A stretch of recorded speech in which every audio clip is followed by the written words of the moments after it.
Please join in a moment of centering silence so we can be fully present with each other this morning.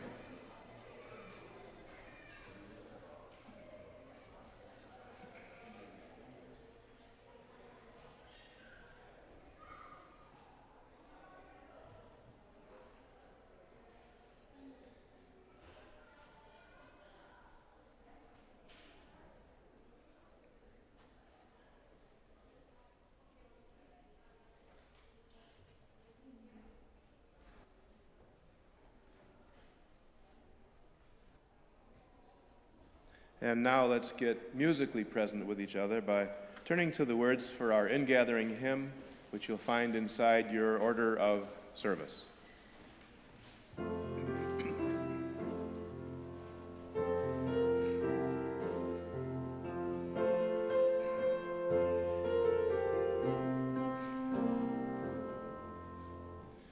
Sing and rejoice.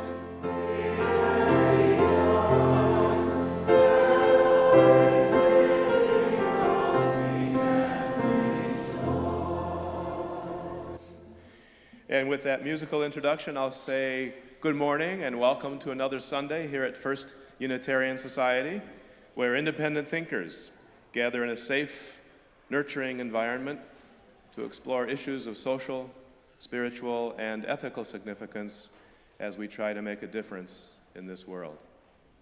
Speaking of different, I'm Steve Goldberg, a proud and very entertaining member of this congregation.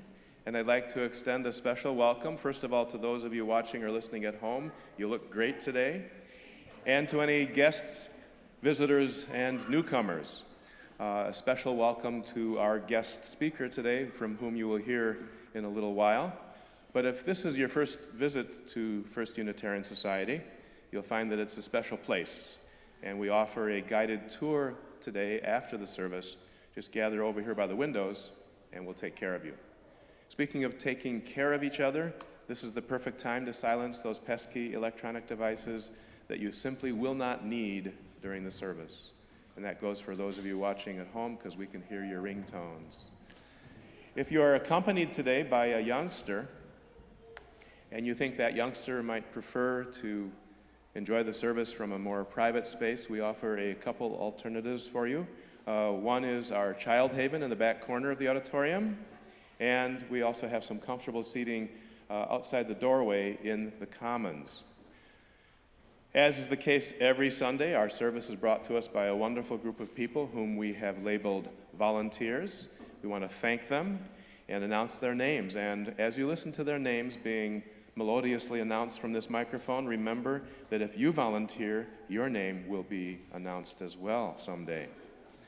Our lay minister today is Ann Smiley. Thank you, Ann.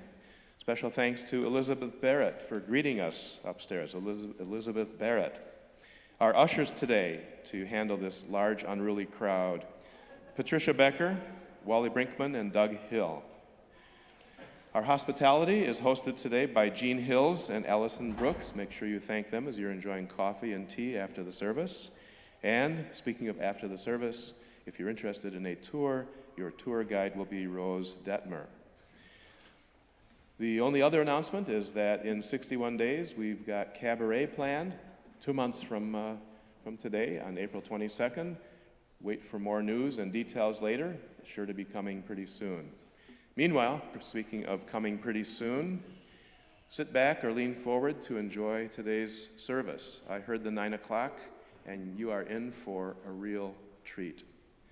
I know that this service will touch your heart, stir your spirit, and trigger one or two new thoughts. We're glad you're here.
Well, I might not be able to preach like Peter or Paul, but I certainly think Nancy's voice is a balm. Wind that whispers through the willow trees, sun that sustains us, water that washes over the willing earth and weathered stones. A smile shared and savored, a child's squeal of delight as she dances in the daisies and daffodils. The quiet joy of gathered community. This is the spirit of life and love that we call forth now into this gathering. May this spirit infuse our hearts, fill our souls, and carry us forward like a wave on the ocean as we enter now into this sacred time and space. Come, let us worship together. And today we will worship. I have to say, church happens every Sunday, but I was here this morning and church happened. So I'm real excited to hear it again. And for that, we have to thank our guest preacher, Reverend Anthony McCarr. Reverend Anthony grew up in Alberta, Canada, and moved to Texas when he was 12. He's a former college professor of philosophy, and his lifelong passion is figure skating. Ordained in 2004, Reverend McCarr's first ministry involved planting a new kind of Unitarian Universalist church in Dallas, Fort Worth, called Pathways. And since 2007, he's been the senior minister of the Unitarian Universalist congregation in Atlanta, and we are really excited and honored to have him here today. So should we show him how we light a chalice here at First Unitarian Society? Everybody stand up. Please stand and join me in the words of the chalice lighting, which are printed in your order of service. Each one of us is a stanza. We make up a poem. We light this chalice in the hope that the poem is profound in meaning and full of beauty. And I'd like you to see the beauty in each other by greeting one another this morning with friendly greetings.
Good morning, everyone. It's time for our message for all ages, and I'd like to invite the young people among us to join me up here in the front. And of course, all those who are young at heart are welcome to join us up here as well. Hi, guys. Good morning. Hi. How are you? Scared of the scary man. Hey, come on, seat right there. Come on, you're going to sit right there? All right, that's fine. It's good. Good morning to you. Come on in. Come on in closer. Come on in closer. Come on in closer. Hey, hi. I like your jacket. That's great. Good morning. Good morning. So I want to start out with a little bit of fun with you this morning. What I'd like you to do is I'd like you to play Follow the Leader. I'm going to be the leader, and I'm going to clap my hands, and I want you to clap the way I clap. Okay, so watch.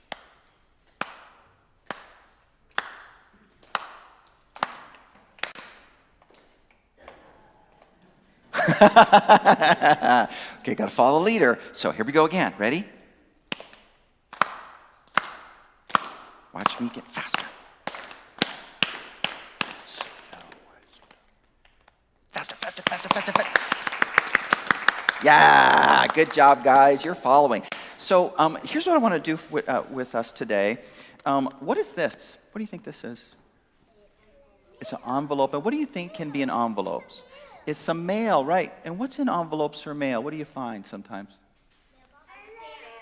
A letter, absolutely. We have a letter in here. We're going to look at the letter in a moment, but I want to talk about letters and letter writing with you guys this morning. How many of you have written a letter before? A letter. You've written. So tell me about your letter. Who'd you write it to?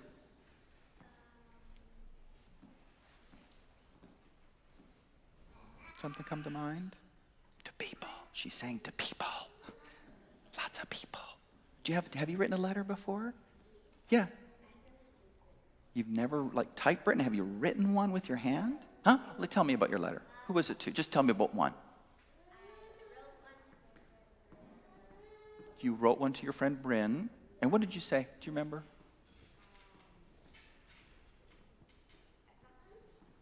What'd you talk about? Okay, it's okay. But so you talked to Bryn, you wrote a letter to your friend. You know, we can do all sorts of things with letters. We can write, like I was talking to one of the kids earlier this morning, and she said she wrote a letter to her grandmother to describe her first day of school. That's a great letter. She said that she also wrote lots of letters to Santa Claus, right? Here, I would like this and this and this and all that stuff, and that's kind of letters that we write. What are the reasons are there for writing letters? Huh? Do you write letters too? Donovan, tell me. Do you write like letters to Santa Claus? Do you write letters to your mom, dad? Do you remember? Yeah? That's great. To abuela? Ah, good, good. And the mailman sent some letters to who? To your granny? Oh, that's good. To your Franny. Is it Franny? Did you say Franny? Yeah, okay. Great. I want us to write a letter together. Let's write a letter together. And how do you start out a letter? Hello. Actually, there's something else before that. But even before that. The date. What is today's date? I like the way you were just really boom. That's it. I like that. Here, come on, give it to me right here. Pound it.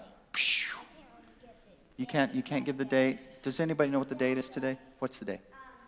Today is the 21st of February 2016. Okay, so that's how we're going to start our letter.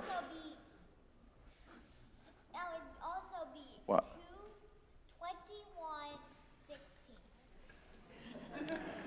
So we tend to grow intelligent children in our congregations. So that's great. Yeah, so 2/21/16 or February 21st, 2016, however. So we start with the date, and then it's what? Dear, and who are we going to? Dear Santa. Okay. Okay, so we'll do Dear Santa. So dear everybody, how are we going to send a letter to everybody? But Santa Claus, so Dear Santa. Okay, so what happens next? February 21st, 2016, Dear Santa, I'm a couple months late to send you the letter, but what?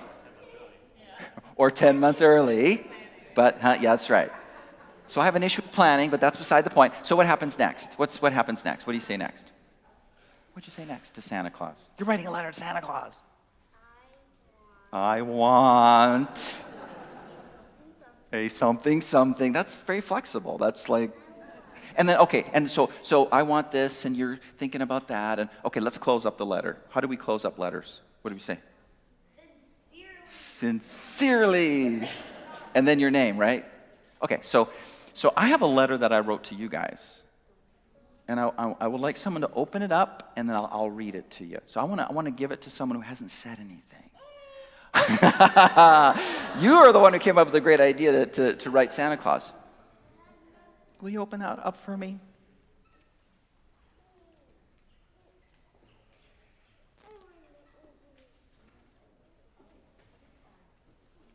Here. Thank you very much. Here, will you open this letter up for me? Just unfold it, because I need your help. Can you do that? Can you unfold it for me? Yeah, we only have one letter, but you can open it up for me. Thank you very much. Here's my letter to you guys. February 21st, 2016. Here's my letter to you. February 21st, 2016. Dear one, how are you? I am so glad you are in church today. I'm glad you're here. Here are some words that I love. It is good to be. It is good to be here together. I hope you like them. Sincerely, Reverend Anthony.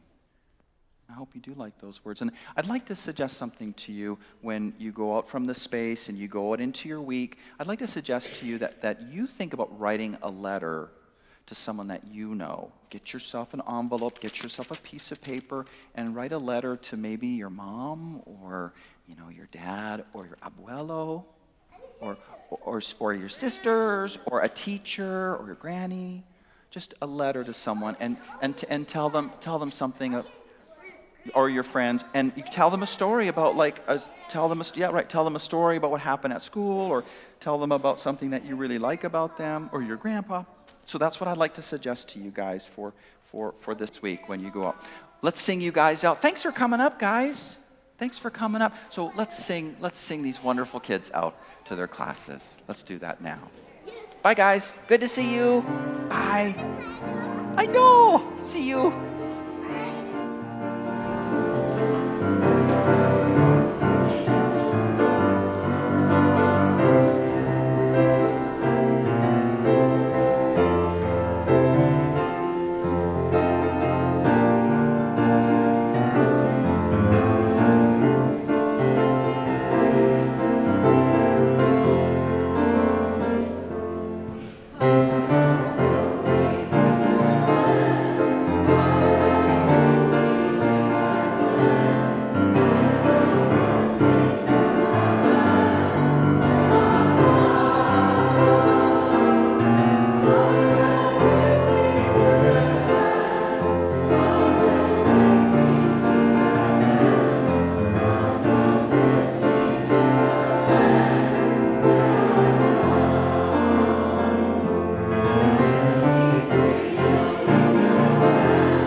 an embodiment of feminist scholarship and helps to inspire a number of women writers who are fundamentally committed to telling the story of their journey and the African American women's journey.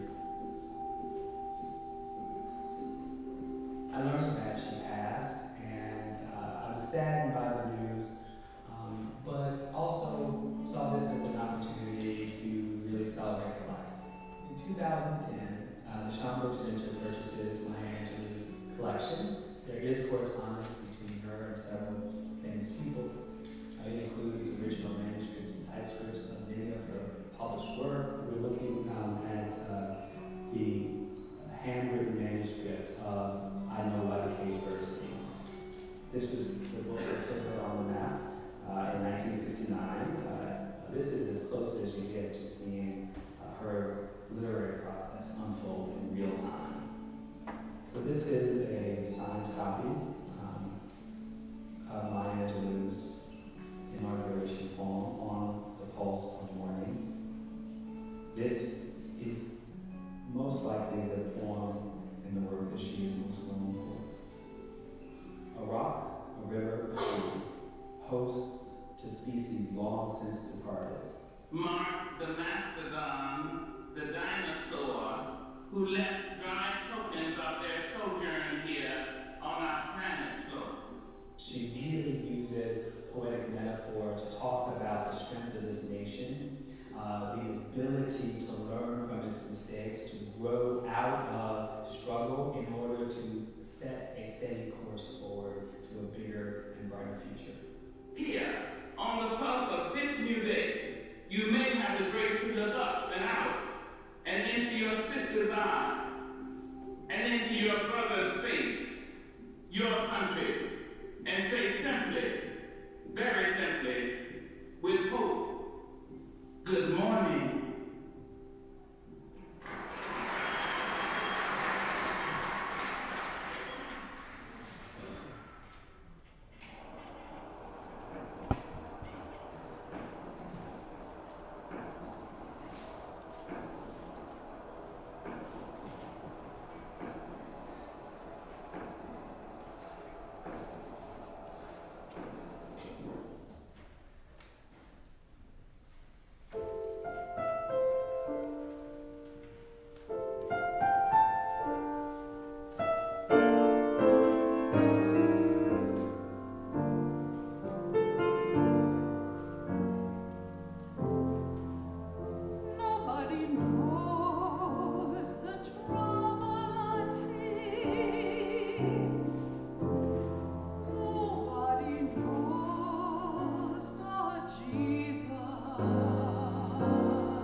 Dear Maya, how strange it will seem to my hearers that I am writing a letter to one who can never literally receive it.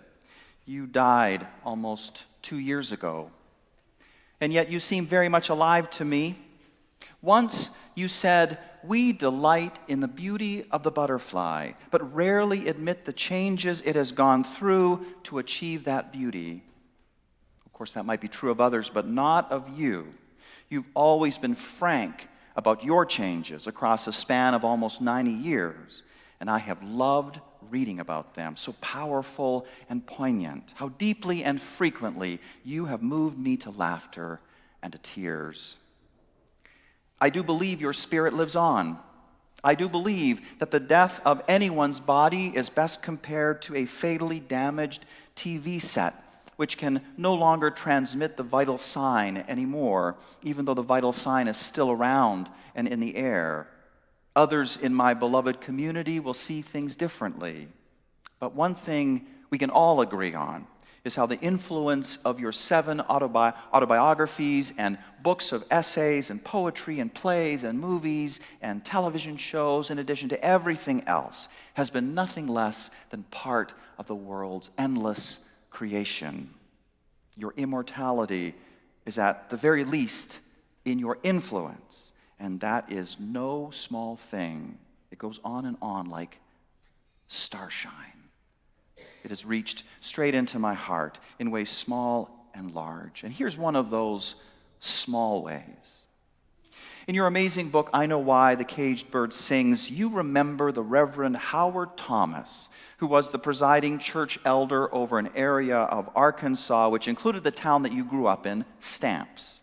He'd come to Stamps every 3 months to stay in your home, and when your paternal grandmother, whom you called Mama because she raised you, opened the door to him, he would spread his arms out wide. He would say, he'd call out to you and to your brother Bailey, saying, "Suffer the little children to come unto me, for of such is the kingdom of heaven."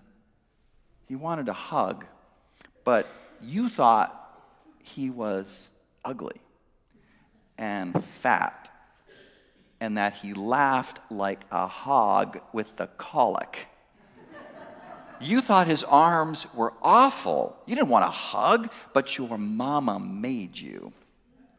just like my Baba made me. My Baba, his name was Ivan, and I had no clue what he did, what his purpose in life was, just that he was a dear friend of the family from a long way back. He'd always come over when he'd heard that my family had made the long trek from northern Alberta all the way to Edmonton to visit relatives. His breath smelled like onions. His face was shiny and flabby. And strangest of all, on his forehead, just near the scalp, it featured a quarter-sized caved-in part that no one ever mentioned, not even once. But it was so obvious that something was wrong that I just wanted to stand up and shout. He'd look at me with those bug eyes of his. He'd hold out his octopus arms for a hug, and I just wanted to run, but Baba made me go to him. So I'd have to sit in his lap. His onion breath, I'd feel his onion breath on me. He'd squeeze me. He'd go, heh, heh, heh, heh. And I would laugh out of embarrassment. And finally it was over, and he'd release me from his tentacles, and I would book it out of there to everybody's vast amusement. Adults think children are simpletons, tabula rasa, but Maya, you remind us that it is completely otherwise. Children have their own thoughts to think. They are already complicated little worlds. Their motives, the motives and behaviors of adults to them at times can seem incomprehensible. But the main point is that you have brought me back to that memory. It feels like something long lost in me has been found, and that feels so good, even if it was but a small memory about a particularly weird moment in my life. You have returned me to myself, and if there is any triumph to art, it is that. And it is also in enabling people to see through each other's eyes, through others' eyes. Your art does this for me too. You tell stories that find no echo in my personal experience, and they just break my heart wide open.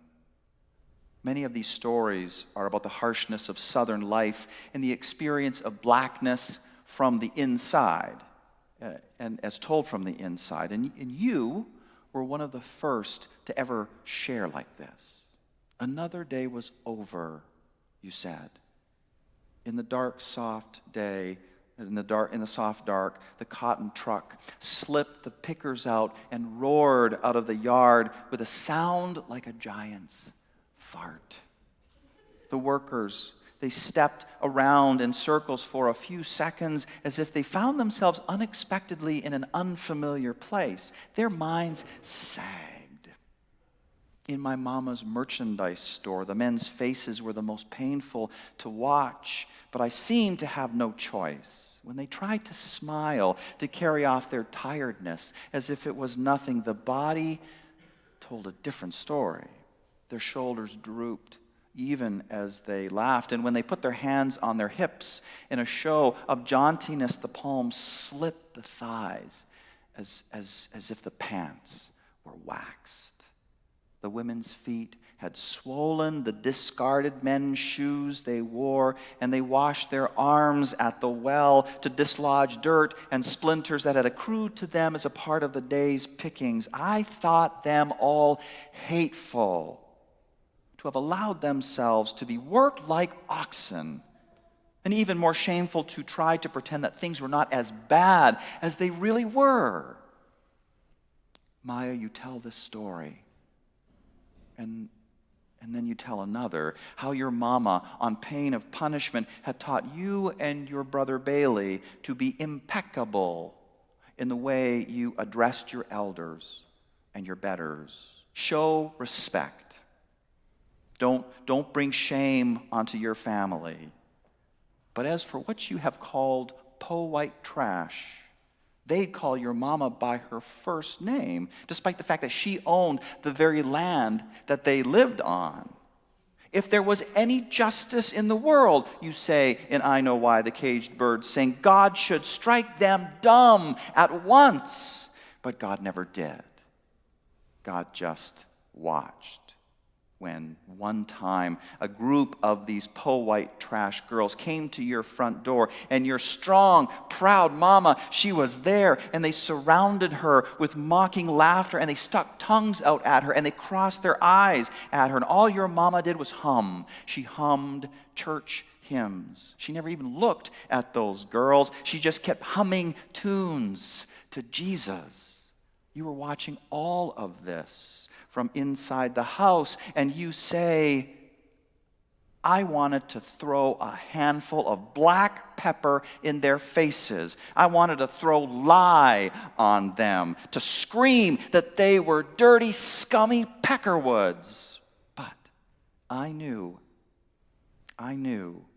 I was as clearly imprisoned behind the scene as the actors outside were confined to their roles. You tell these stories, Maya, that break my heart wide open. And this one, too, which is not so much about black Southern life as it is about the kind of personal tragedy that could happen to anybody, black or white, rich or poor, does not matter. It happened when you were 8 years old. Your biological mother, who had sent you to live with your grandmother, she wanted you back. So you went to live with her in St. Louis. But it lasted only a short time because your mom's boyfriend raped you. And when word got out, he was killed. I thought I had caused his death, you say, because I told his name to the family. Out of guilt, I stopped talking to everybody except my brother Bailey. I decided my voice was so powerful that it could kill people, but it could not harm my brother because we loved each other so much. Maya, you stayed mute for almost 5 years. Several years ago, one of my colleagues, Reverend Wayne Robinson, was lucky enough to have met you at a writers' conference in Santa Barbara. He says you were a powerful presence, 6 feet tall, strong, deep voice, a force to be reckoned with. And there at the conference, you were sharing some of the same stories that I'm bringing up here, stories of abuse and poverty and racism and sexism. And when you finished, you opened the floor to questions. And my colleague asked, Miss Angelou, how did you go through all of that without becoming angry and bitter? And you answered, oh, young man, you have confused 2 very different things. I'm still angry, very angry at all the kinds of things that happened to me and still happening to too many people in this world. But my anger is part of the drive I have to change things. But I am not bitter. No, bitterness is corrosive. Bitterness doesn't motivate you to try to do something to make this world a better place. It causes you to sit, it causes you to stew and let the bitterness eat away at your soul. I am not bitter, you said, but I'm angry. Yes. My mission in life, you once said, is not merely to survive, but to thrive, and to do so with some passion, some compassion, some humor, and some style. In a poem, you sing, pretty women wonder where my secret lies. I'm not cute or built to suit a fashion model's size, but when I start to tell them, they think I am telling lies. I say it is in the reach of my arms, the span of my hips, the stride of my step, the curl of my lips. I'm a woman, phenomenal woman. That is me. Maya. How did you learn to be phenomenal like this? When the harshness of your life constantly threatened to crush you, what gave you the reach in your arms, the span of your step, the curl of your lips? Tell me about the changes that made you into a butterfly. Perhaps we are back to the ancient nature versus nurture question. How much of your resilience is something you were simply born with, and how much of it came from aspects of your environment? Definitely, in Caged Bird, you make the Ubuntu principle very plain, that I am because we are. You could have grown so bitter. But here's something your mama would do for you, at least twice a year. She would see a known whiner and complainer in the community coming straight for the store. Once she knew that you were in a place to witness things, she would ask that known whiner and complainer, "How you feel today?" "Ah, Sister Henderson, I tell you, I just hate the winter. Makes my face crack. It makes my shins burn." And Mama just say, "Uh-huh." And then she'd look at you, Maya. She'd look at you. And as soon as that person would leave, Mama would say, "Sister, come here." You'd stand right in front of her. She'd say, "There are people all over this world who went to sleep last night who did not wake again. Their beds have become their cooling boards. Their blankets have become their winding sheets. They would give anything for just 5 minutes of what she was complaining about." Maya, you could have grown so bitter, but people like your mama, they did not want your soul to get lost. You were a phenomenal woman because they were phenomenal for you. Same goes for your biological mom. Now, you would agree heartily that she was a terrible mother for young children. She had abandoned you and your brother, simple as that. But you distinguish between two kinds of parents. There is the person who can be a great parent of small children, you say. They dress the children in these sweet little things with bows in their hair and beads on their shoestrings and nice, lovely little socks. But when those same children get to be 14 or 15, the parents don't know what to say to them as they grow breasts and testosterone hits the boy. They don't know what to do. That's exactly when your biological mother stepped up, when you became a young adult. And she was phenomenal for you then. You tell the time that she found out that you were pregnant. You were just 17. I can't imagine a more vulnerable moment when everything depends on what is said next. And what she said next was, "All right, run me a bath, please." Now, in your family, that was a really very nice thing for someone to ask you to do. And in all your life, she had asked for this only 1 or 2 or 3 times. So you ran her a bath. And then she invited you into the bathroom. She sat down in that bathtub. She asked you, "Do you love the boy?" "No," you said. "Does he love you?" "No." "Well, there's no point in ruining 3 lives. We're going to have us a baby." And that's what she said. Phenomenal woman. And so you were phenomenal yourself. Beautiful butterfly, Maya. In a life of many high points, perhaps the highest was in 1980 and 1993 when you recited your poem "On the Pulse of Morning" at the inauguration of President Bill Clinton, becoming the first poet to make an inaugural recitation since Robert Frost at President John F. Kennedy's inauguration in 1961. And this is part of what you said. History, despite its wrenching pain, cannot be unlived, and if faced with courage, need not be lived again. Lift up your eyes upon the day breaking for you. Give birth again to the dream. Women, children, men, take it into the palms of your hands. Mold it into the shape of your most private need. Sculpt it into the image of your most private self. Lift up your hearts. Each new hour holds new chances for new beginnings. Do not be wedded forever to fear, yoked eternally to brutishness. The horizon leans forward, offering you space to place new steps of change. Maya, we need these words right now. So much going on around us to make us bitter. The harshness of life, the racism, the sexism, the poverty, the abuse, it still goes on today. Just yesterday, the latest incidents of gun violence in Kalamazoo, Michigan. We live in a day in which we must stand up and say, Black Lives Matter, because those lives are brutalized. Political election insanity unfolding right around us, unfolding right before our very eyes. Maya, fill us with your courage. Help us be angry in a way that burns for a better world for all. Clean anger, not dirty, with resentment. Clean anger. Help us to be angry like that.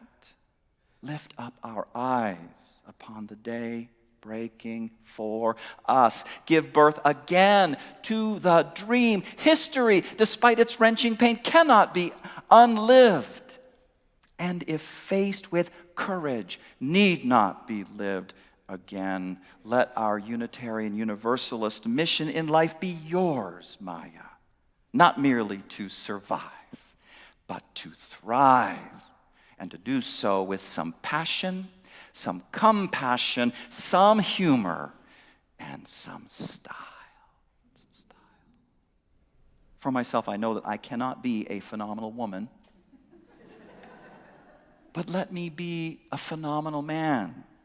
Let us be phenomenal for each other, because through family and friendship and community, we are supported and strengthened as we go through our own messy changes on the way to becoming butterflies ourselves. Here on the pulse of this new day, you write, you may have the grace to look up and out and into your sister's eyes, into your brother's face, your country, and say simply, very simply, with hope, good morning. Good morning to you, Maya. Good morning, beautiful butterfly. Good morning. Good morning. Yours sincerely, Anthony.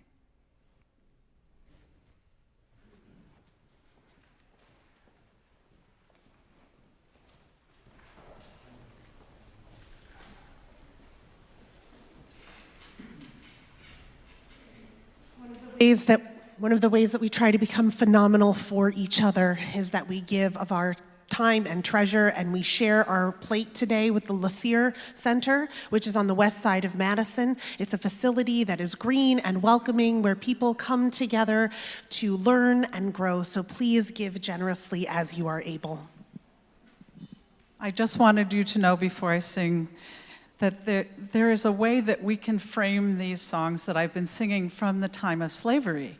The slaves had code words in these songs. For instance, Jesus meant freedom, and Moses was a conductor on the Underground Railroad.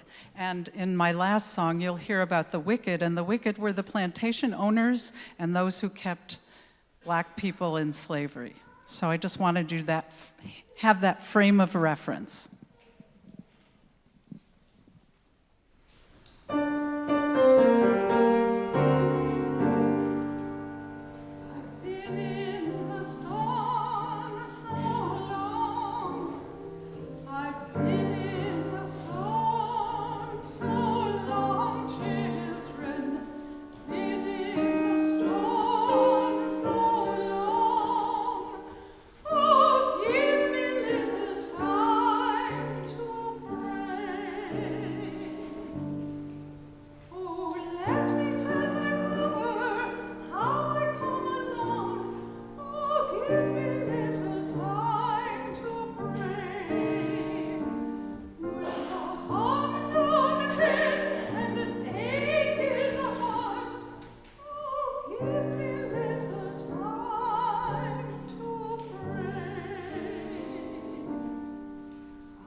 I've been in the storm.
Oh, it's annual campaign time, which is one of my favorite times of year because this congregation has been so welcoming to me, and I can name a million reasons why I love it.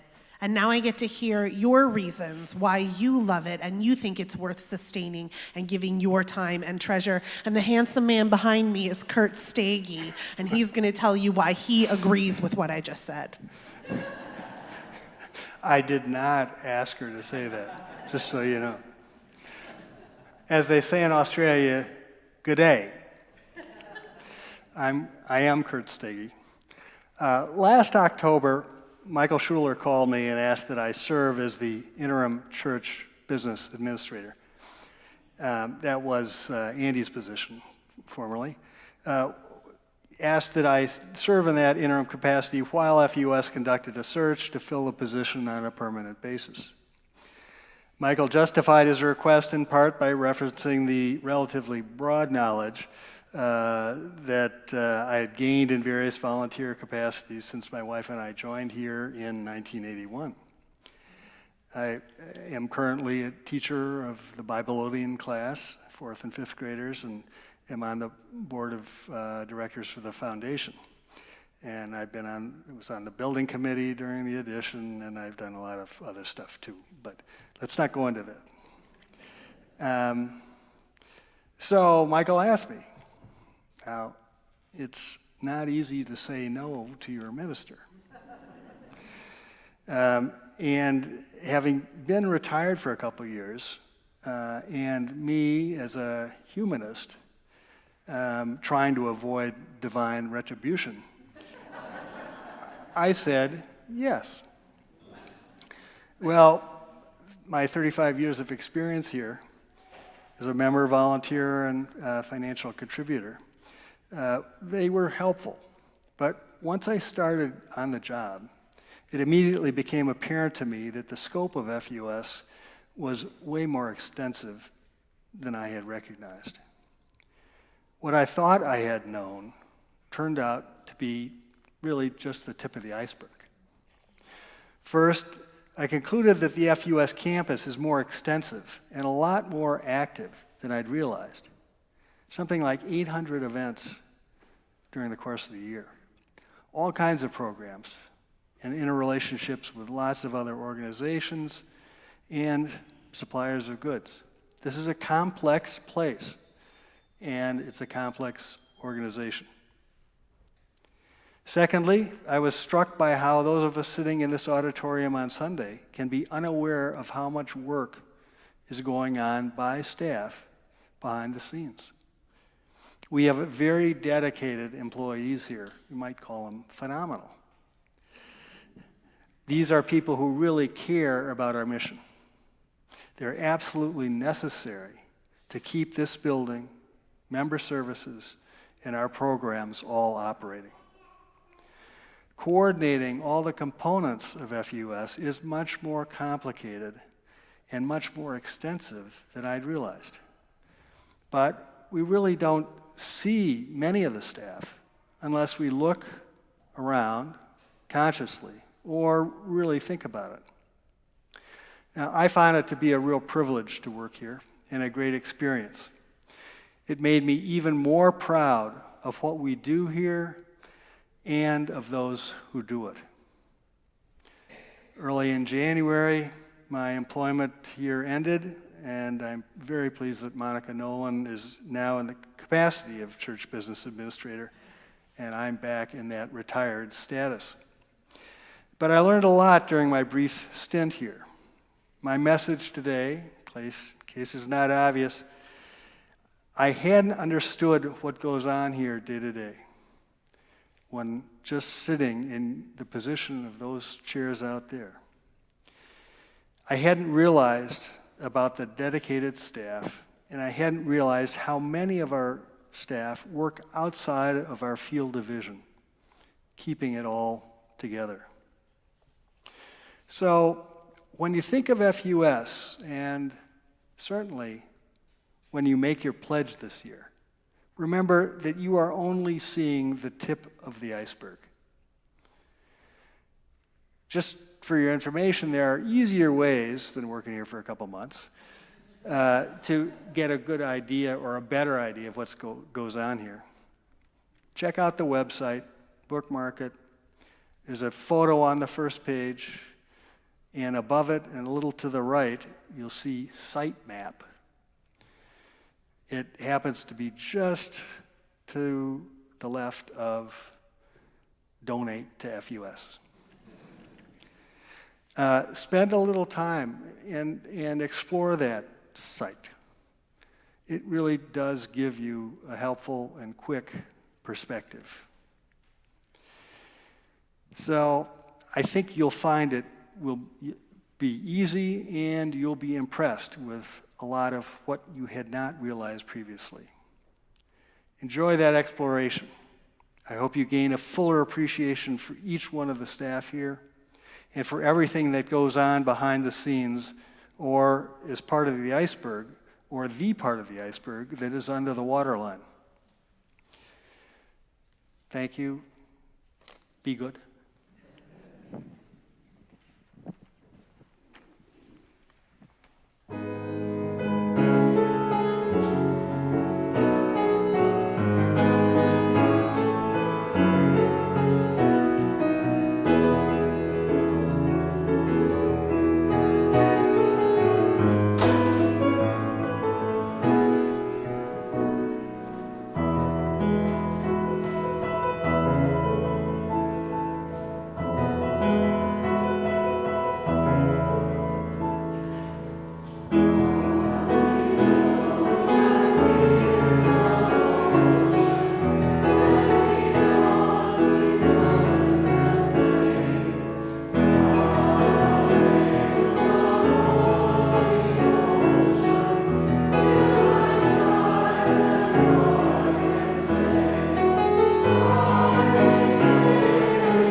I want to thank you so much for your hospitality, your warm greetings. Your congregation's wonderful. The space is wonderful. I'd like to invite you to do something that I do in my home congregation for the benediction, and that is we stand and we hold hands. Well, that's just a little bit aerobic exercise for you this morning. If you wish to do so, I invite you to do that. Once again, to our visitors, we're so glad that you were here today. And we hope that you got some good soul food that's going to feed you today and all week long. And of course, I wish that for all of us, that soul food that feeds our hungers, so many hungers, deep hungers. And my wish is that in this place, love stirs. My hope is that in your heart, love stirs. In your relationships, at your workplace, in this city, in this state, in this nation, in this world, love stirs because we need this love, this transformative love, because so much is broken and needs healing. This love which puts to flight all fears, this love which reconciles all who are separated, this love which makes life worth living. Unitarian Universalists affirm love is our one source, love our one destiny, no one left out. I wish that for you, for all of us, today and always. The worship is over, and now our service in the world begins.